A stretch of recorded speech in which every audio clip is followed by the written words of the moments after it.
tieto dedičné kliatby, to je jedna celá oblasť veľkého tajomstva.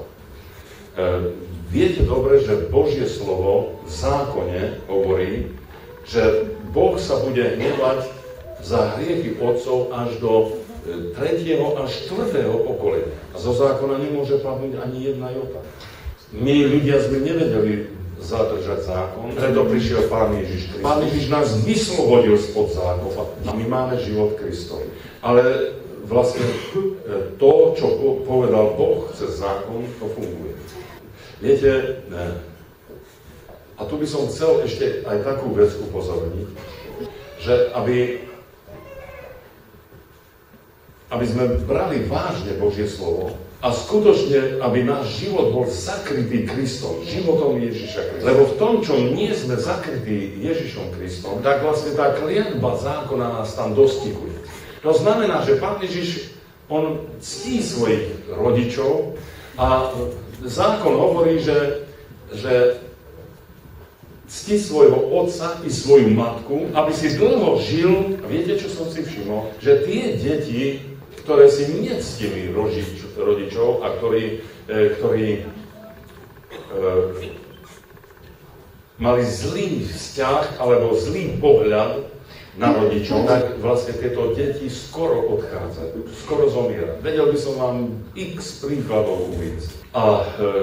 Ale keď sme v Kristu, zákon hovorí toto, čo som povedal. Ale teraz, keď sme v Kristu Ježišovi, už nie sme pod zákonom, sme pod Kristom, pod životom. Kristus ctil svojich rodičov. A vlastne my, keď sme v Kristu Ježišovi, a tí rodičia jednoducho niečo iné chcú od nás, treba, aby sme neboli viežonci.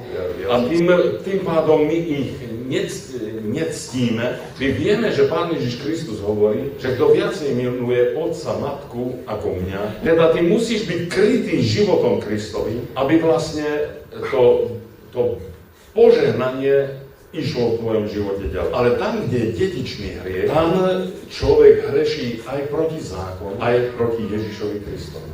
Všimnite si sami, že sú rodiny, kde keď zoberete to dozadu, tak ani starí rodičia, ani prarodičia, ani praprarodičia neboli rozvedení. A proste aj tuto ďalej, ako keby tie rodiny išli v takom požehnaní. Ale sú niektoré rodiny, kde aj prababka bola rozvedená, aj babka bola rozvedená, i babka bola rozvedená, aj mama bola rozvedená. I mama ešte rozviedla. A už teraz aj proste ten človek sa... Vidíme, že to ide ako dedičné, proste opakovaná to zlorečenstvo. My sme veľmi zodpovední za to, že aké dedičstvo dáme našim potomkom. Že či im dáme dedičstvo požehnania, alebo dedičstvo kliatby. A to, čo my prežívame, to nie je len naša osobná záležitosť. Ale my musíme dbať o to, že vlastne to, či som ja požehnaný, alebo či je na mne prekliatie, ja som zodpovedný aj za svoje budúce generácie. Viete, to nie je len to osobné moje, že ja som si to sám sebe zodpovedný. Stalo sa to v minulom storočí. Jeden starší brat v cirkvi začal šíriť bludné učenie. A nejak sa tak vyjadril, bola brigáda, že nech to Boh rozsúdi, ak on je proste tým falošným učiteľom, tak nech Boh to ukáže. Ale on tvrdil, že nie. A rozoberali stenu a naraz sa tá stena vyvalila a zabila. A ten človek nečinil pokánie zo svojho blúdu. Jeho syn uveril v Pána Ježiša. A začal sa pekne vyvíjať duchovne. A Pán Boh ho učinil veľmi požehnaným mladým. A ja som sledoval ten jeho vývoj. Dokonca v jeho blízkosti sa dialo také prebudenie. Ale naraz prišla falošná náuka do jeho života. Začal prekrsťovať zmena, teda namiesto krstu meno Otca i Syna i Ducha Svätého začal prekrsťovať na meno Pána Ježiša. A jednoducho taký chaos nastal v tom jeho okolí. A teraz všade, kde počúvam proste a vnímam, kde sa tento človek obracia, všade cítim veľa bolesti a Boží ľud sa rozdeľuje a trápi sa.